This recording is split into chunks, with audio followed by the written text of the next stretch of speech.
I wasn't invited to my own daughter's wedding until my ex-wife made me an offer I never saw coming. Hey folks, thanks for tuning in. This is the story I never thought I'd tell, not out loud anyway. It's real, it's personal, and it still stings when I think about it. So here's how it started. After finishing a deployment overseas, I wrote a letter to a girl named Lisa, asking her to marry me. We were both pretty wrapped up in our church's culture. Marriage was seen as the next step, something you were just supposed to do early on, and kids usually followed close behind. Lisa said yes. Now her mother? Yeah, she wasn't exactly my biggest fan. She kept things civil when others were around, but it was pretty clear she didn't think I was good enough for her daughter.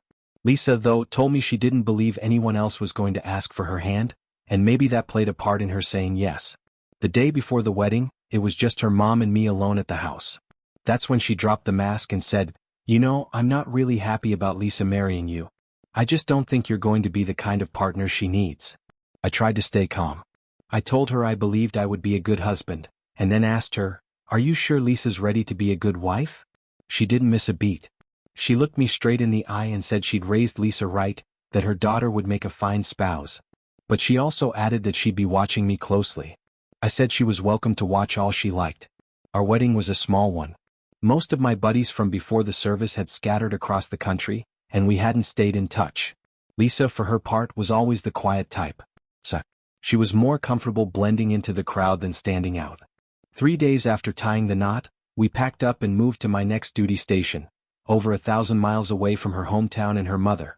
Lisa and I both felt like we were off to a solid start.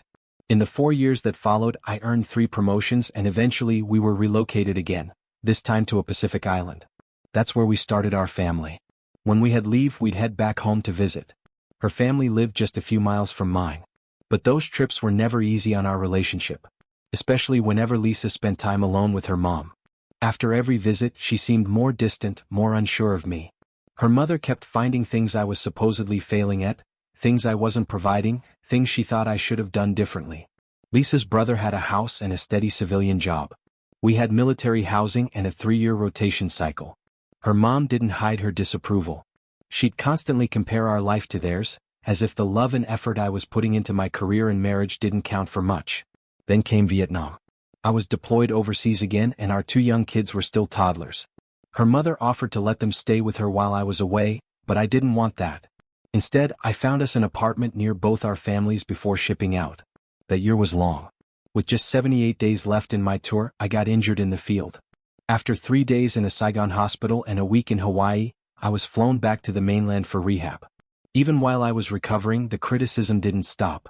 Lisa's mom kept pushing her to convince me to leave the military behind and get a real job, civilian work, something stable. Lisa had supported my career when we first got married.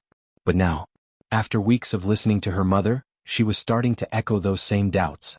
It was hard facing that pressure right after coming home. After about 2 months, I was medically cleared to return to active duty, this time stationed at a base less than 3 hours from home. Lisa seemed relieved. That alone made things feel a little easier, for a while. By the end of 1969, things were still uncertain, but the tension from her family was finally starting to let up. Or so I thought. I was eventually sent back to Vietnam, this time on a classified mission. Lisa was worried, understandably so, but she took some comfort in the fact that the assignment was supposed to be short. Just a few weeks, they said. That mission ended up changing everything. What was supposed to be a month-long deployment turned into a devastating chapter of my life. I was wounded again badly. The injuries were severe enough that I had to be medically retired from the military. 4 months in and out of hospitals, 3 surgeries, and a long stretch of physical therapy followed. The physical damage was hard enough, but the emotional weight? That was something else entirely. When I came home, the scars told their own story. Lisa cried the first time she saw them. And then she cried again. It was like every reminder of what I'd been through cut deeper for her than I expected. After being discharged, we settled into a rental home about 4 miles from both our families. It felt like a fresh start, or at least I hoped it would be. I needed to get back on my feet, so I started job hunting right away. Thankfully, a friend from our church community came through and helped me land a role that was challenging, rewarding, and paid well. A part of me really believed that maybe, just maybe, this would finally be enough to win over Lisa's mother. But it wasn't. No matter what I did, her disapproval stayed steady. It was like a quiet cloud that never lifted. Over time, I got to know Lisa's brother better and we grew closer. One day, I finally worked up the nerve to ask him if their mom was as hard on him as she was on me. He gave me a tired smile and told me the truth. She never liked you, he said. In fact, she's talked about trying to break you two up more than once. She told me Lisa would be better off raising the kids alone than being stuck in a marriage with you. She said it more than a few times. It hit me harder than I expected. Even Lisa's sister's husband, Tom, had picked up on it. He and I started hanging out more, ball games, family gatherings, backyard barbecues. Just us and the kids. At some point, we started joking about it to lighten the mood. At least it's not me she hates, he'd laugh. I'd laugh too, but deep down it stung. Then everything unraveled. The year our son, let's call him Ben, graduated high school, he earned a scholarship for college thanks to his hard work on the soccer field and in the classroom. We were both so proud of him. Within a month of moving him into the dorms, Lisa sat me down. And she told me she wanted a divorce. At first I thought she was joking. We had our struggles, sure, but I thought we were solid. Our church was very clear about divorce. It was considered unacceptable unless there were extreme circumstances. Marriage was supposed to be a lifelong covenant, something you fought to preserve. I asked her, why? She told me I was a good husband. A great father, even. But she was just tired of being married. She didn't love me anymore, she said. Her voice was calm, like she'd been rehearsing it in her head for a while. I suggested counseling, therapy, anything that might help us fix what felt broken. She refused. Before I knew it, Lisa and our daughter, Emily, were still living in the house, and I had moved into a small apartment nearby.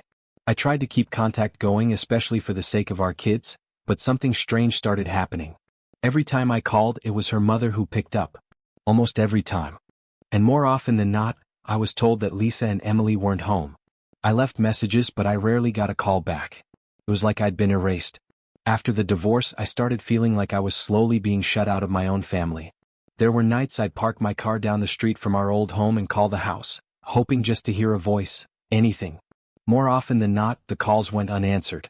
Sometimes I'd watch as Lisa and the kids walked right out of the house and got into her mother's car, like I wasn't even there. Like I didn't exist. The only real connection I still had was with Emily. She was around 12 at the time. I managed to see her a few times each week, but I could tell she wasn't hearing the full story. I tried to tell her about the calls I'd made, about how I'd tried to reach them, but at first she didn't believe me. It just didn't add up in her mind. So I showed her. I pulled out my phone bill, 28 calls to their number, almost all of them lasting under a minute. Some didn't connect. Others were picked up and immediately hung up. I watched her eyes move across the paper, and for the first time, I saw doubt flicker in her expression. Emily asked Lisa's mother about it. She denied everything. Said she hadn't spoken to me in months. Claimed she didn't even have my phone number anymore. Apparently, she even told the kids I'd changed it. My letters were getting returned, too, marked undeliverable, like I was writing to ghosts. Ben was away at college, busy with soccer and classes. I showed up at 2 of his games. He saw me and gave me a polite nod, thanked me for coming, but that was it. No real talk, no updates about school or how he was doing. Just that awkward, heavy silence between a father and son who no longer knew how to be that anymore. Still, I kept showing up. Not to push. Just to be present. Just so he'd know, no matter what they told him, I was still there. Years passed. Then one evening, when Emily was about 20, she surprised me with a phone call. She wanted me to meet the young man she'd been dating seriously, Matt. She was glowing with excitement, and I hadn't heard her sound like that in years. We met at a restaurant, and right away I could see it in his eyes. He loved her. It was the way he looked at her, the way he spoke to her. It reminded me of how I used to look at Lisa once upon a time. Emily made it clear, this was her wedding, and if she wanted her father there, then I'd be there. No negotiations. She told me Lisa wasn't thrilled about it, but she was firm in her decision. The next day, for the first time in a decade, Lisa called me.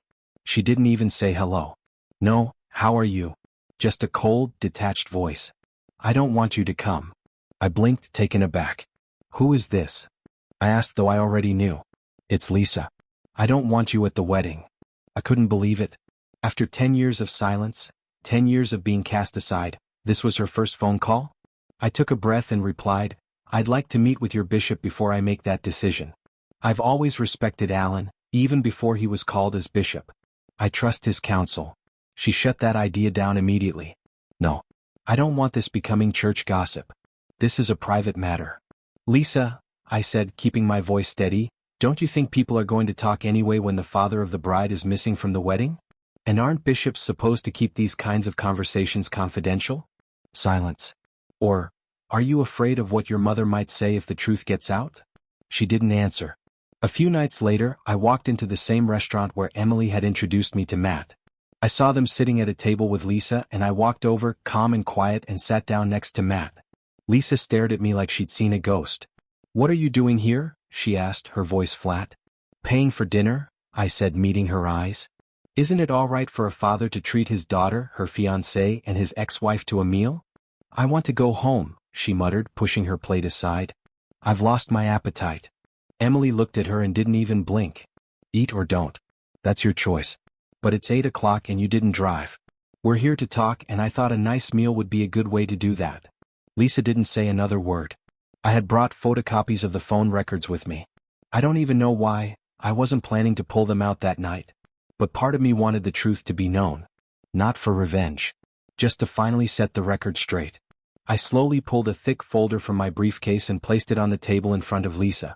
"These are years' worth of phone records," I said quietly, then slid them toward her. "And I've also got photos of every single birthday and Christmas gift I sent to the house. All of them were returned to me." I paused for a second, then added, "I'm sure you'll recognize the handwriting on the packages, those return to sender stamps? That's your mom's handwriting." Lisa didn't say anything at first.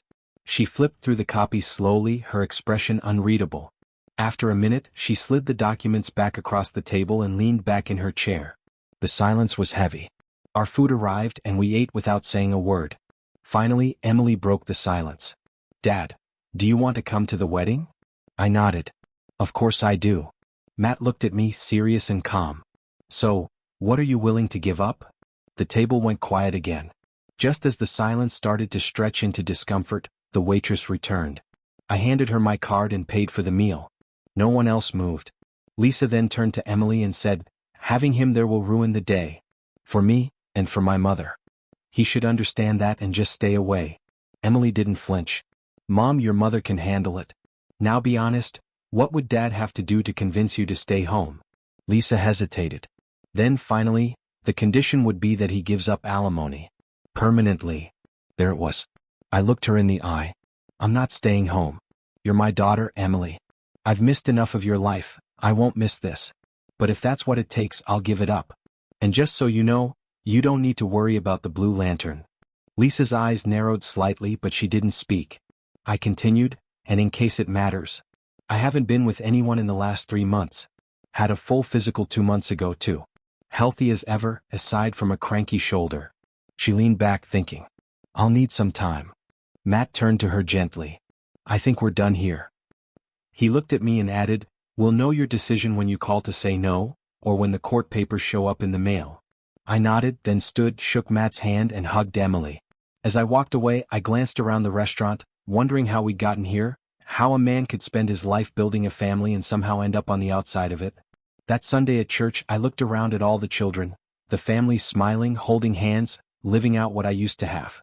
And I thought every one of them came from love. From intimacy. That's how God intended it. It's supposed to feel good, to bind people together. But what if it doesn't anymore? What if I can't even try? Later, on a call with Emily, she said gently, "If you can't go through with it, just rent a tux and come anyway. That's the whole point, we're going before the wedding." I sighed then nodded.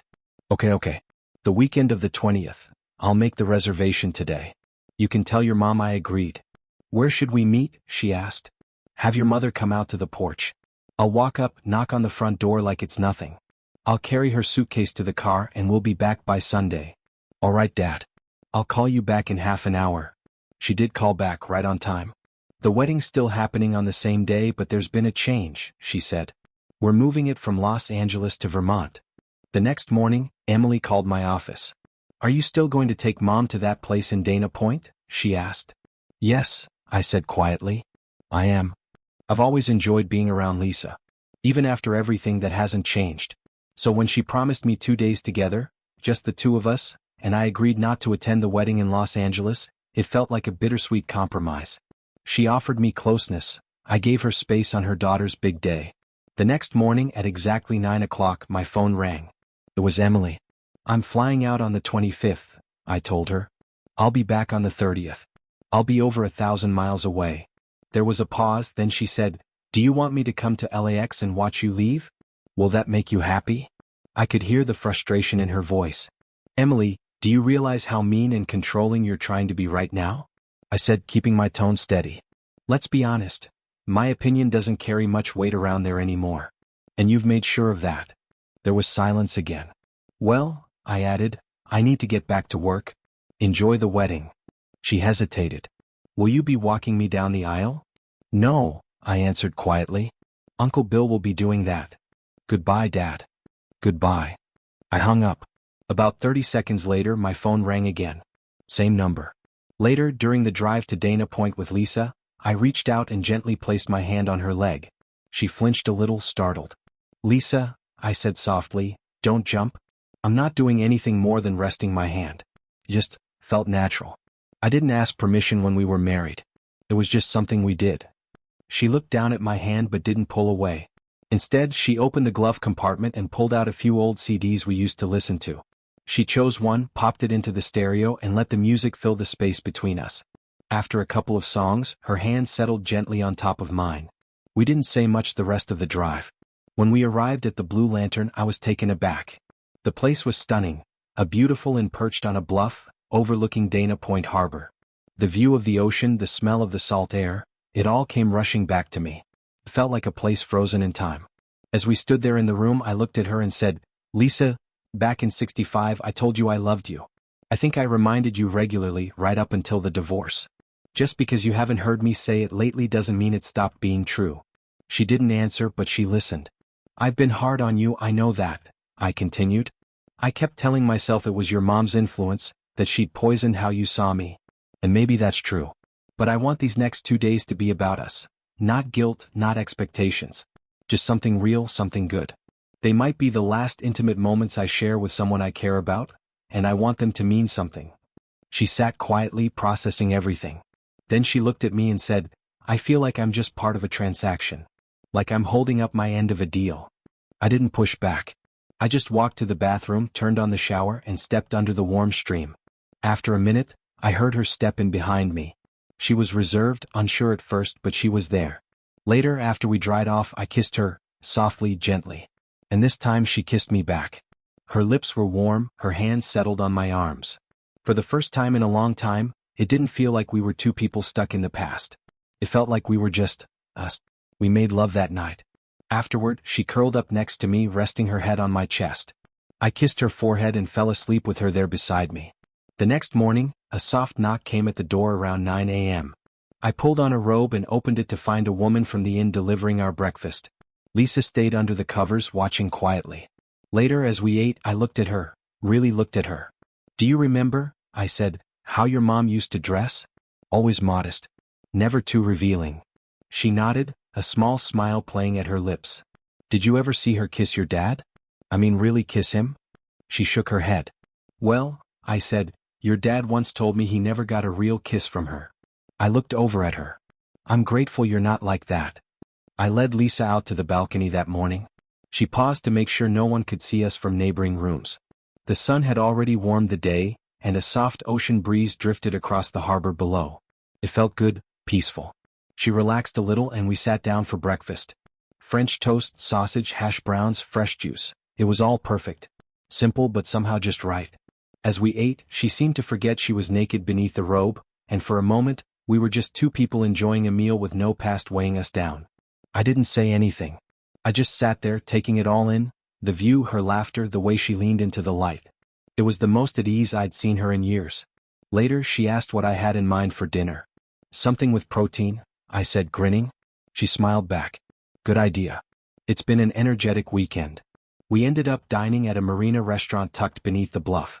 The sun dipped behind the harbor, and the candlelight flickered as we laughed and shared stories like old friends who'd never really been apart. After dinner, she wanted to walk. So we did. At first, we strolled hand in hand. Then my arms slipped around her waist and hers rested on my back. As we wandered along the water's edge, she began to open up, honest, unfiltered. "I think the happiest I ever saw my mom was the day you moved out," she said quietly. I cried the whole day. But she took over. Like it was her house all along. I didn't know what to say. "She got rid of your things within days," she added. Even the cookies you used to like, gone. It was like you never existed. Her voice cracked a little. Then she turned to me and said, barely above a whisper, Nick, I'm sorry. I've been wrong in a lot of ways. I convinced myself I didn't love you just because my mom said I didn't. I let her voice replace mine. I shut you out of Ben and Emily's lives. And before I ask you to forgive me, I need to ask something first. I looked at her. She was facing me fully now, her eyes searching mine. What are you going to do about it? Then she leaned in and kissed me, longer, deeper than before. When she pulled back, her voice trembled just slightly.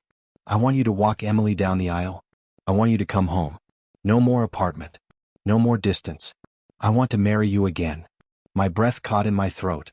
I couldn't believe what I was hearing. Are you sure? I asked, almost afraid to hope.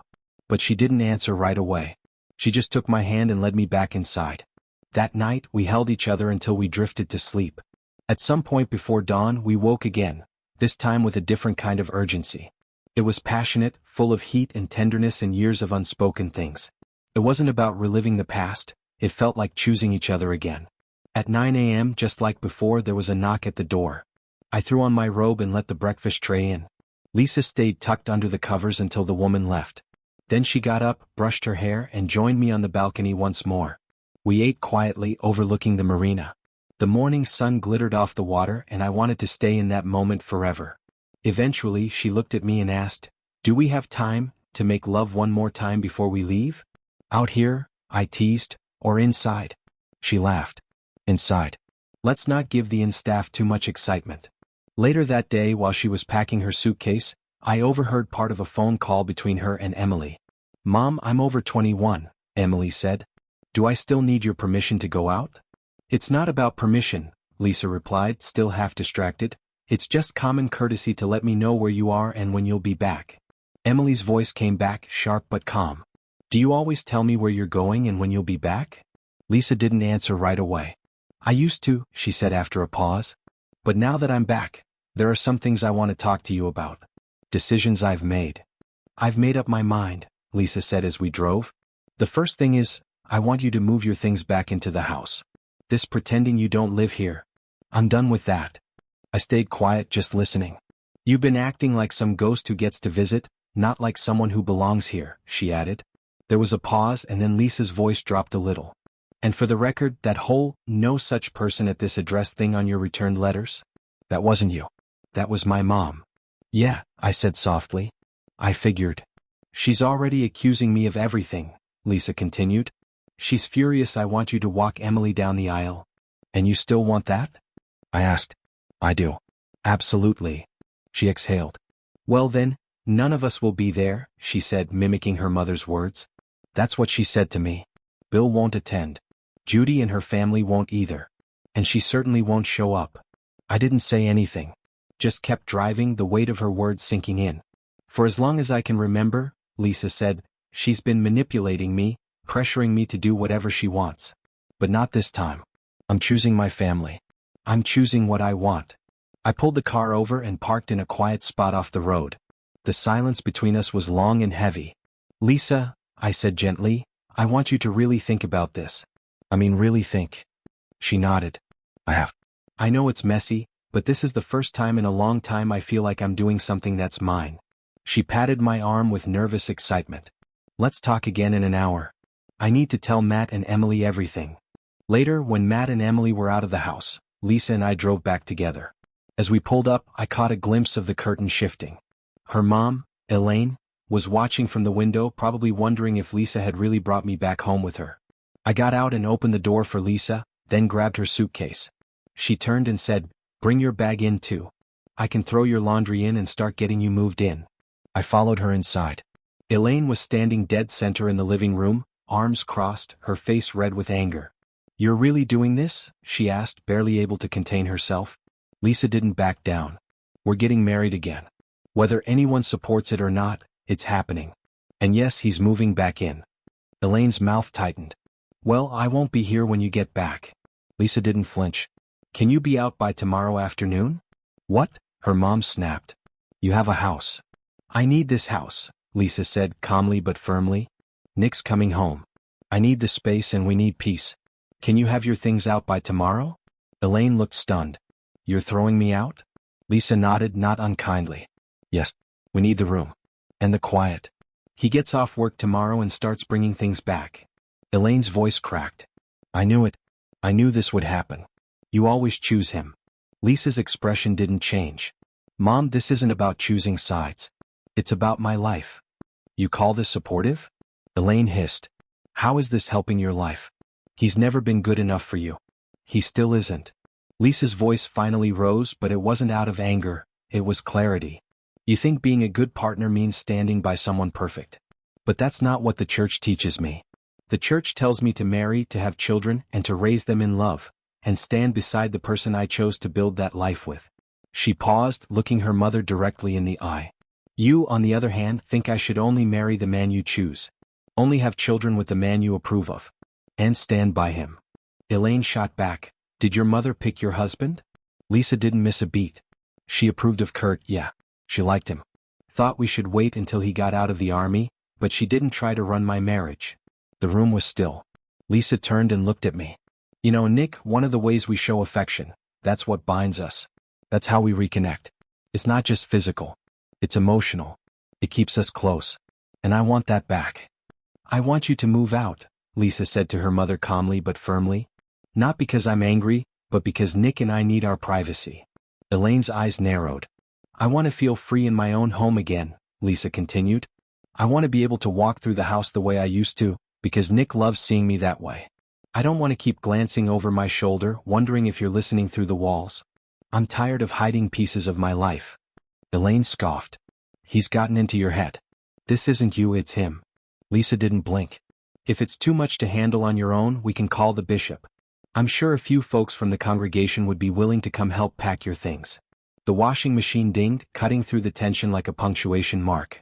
Lisa stood up without saying another word and headed to the laundry room to move the clothes to the dryer. Elaine sat there for a moment, staring at the spot where Lisa had been standing. Then she slowly stood, picked up her purse and straightened her coat.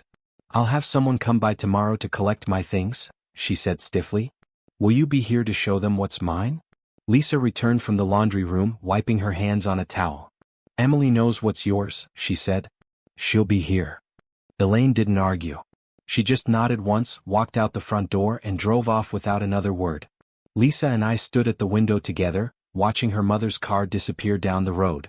She leaned into me and I wrapped my arms around her. She'll be okay, I said quietly. Eventually. We drove back to my apartment after that. I packed enough clothes and things for work the next day and then we made a stop at the store to grab boxes. Some for me to pack up the last of my stuff and some for Elaine to use when she cleared out of the house. When we got home, Lisa made dinner. It was the first time in nearly 10 years that we'd sat down at her kitchen table, just the two of us. No tension, no distance. We ate, laughed a little, did the dishes together like we used to. It felt like breathing again after years underwater. Around 8 o'clock the phone rang. I glanced at it.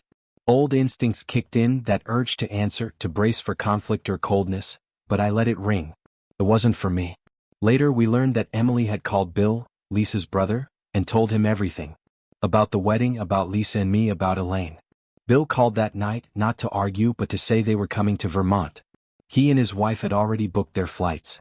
And he planned to stop by the house the next morning to help Elaine pack. Before he hung up, he asked Lisa to pass something along. Tell Nick, he said, welcome home. By 10 o'clock we were winding down. Lisa went through her usual bedtime routine, washing her face, brushing her hair, and when it came time to change into her nightgown she paused, then glanced at me in the mirror. I used to wonder what it would feel like, having you back in this house, she said. Now I wonder how I lived without it. Lisa stood holding her nightgown in her hands, hesitating for a second. Then she smiled and hung it on the back of the door. We heard a few creaks and soft thumps during the night, but neither of us paid them much attention, probably just the old house settling. We were too caught up in the quiet comfort of finally being together again. Over the next few days word got out. Some of the guests who had been invited made the effort to change their plans and book new flights to Vermont. A lot didn't. For those who asked why the wedding had been moved so far from Los Angeles, Lisa told them the truth. No drama, no spinning the story. Just honesty. Our own flight to Vermont took off around 4 p.m. that Friday. By the time we landed and got to the hotel, it was past midnight. We didn't get to bed until after 3 a.m. Still, when we arrived at the church around noon the next day, sleep deprived or not, we were ready. I was in a small side room helping set things up when I noticed Lisa go still for a moment. I turned my head just in time to see Elaine step quietly into the church. We didn't speak to her, at least not right away, but we both saw her. "I'll be right back," Lisa said, leaving the room with a calm, steady look on her face. Emily turned to me, clearly processing what she'd just seen. "What does it mean?" she asked. I paused for a moment and answered, "I think it means your grandmother finally realized she loves you, and your mom, more than she values being right. And now your mom is out there finding out if that's really true." Emily smiled and her eyes welled up. Then she asked with a nervous grin, "Do I look good enough to marry Daddy?" I chuckled, heart full. "You're the second most beautiful bride I've ever seen." She gave me a playful look. "Second. Your mom still holds the top spot," I said, and she laughed before throwing her arms around me in a tight hug. Just then, a gentle knock came at the door. I opened it to find Elaine standing there in a soft blue dress. Her voice was quiet, a little unsure. "I believe it's customary," she said, "for the groom, or well the ex-groom, to share a dance with the mother of the bride." I looked at her, genuinely surprised. "I missed out on that a long time ago because I was stubborn," she continued. "If you're willing to let me say sorry for being a fool, I'd like to have that moment now." We walked out together onto the reception floor. The music played softly as we danced. Nothing dramatic, just a quiet acknowledgement of what had been and what still could be. As the song ended, she leaned in and kissed me on the cheek. Tears rolled gently down her face. "Thank God for waterproof mascara," she whispered. I grinned. "Oh, are you going to get some for me too?" She froze for a second, looking horrified. Then I smiled wider and she realized I was joking. Her laughter broke through the tension, light and genuine. That night, as the celebration faded into candlelight and soft conversation, I watched Lisa dance with Emily. I thought about how much we'd been through, all the missed birthdays, the silence, the letters returned with cold stamps and colder intentions. And yet, somehow we made it here. Back to each other. Back to family. Thanks for listening. If this story touched you, I'd love to hear your thoughts. Drop a comment below. Have you ever stayed silent when your heart was breaking? Would you have done the same? And hey, don't forget to like, share, and subscribe. We've got more stories to tell. Some messy, some healing, all human. See you in the next one.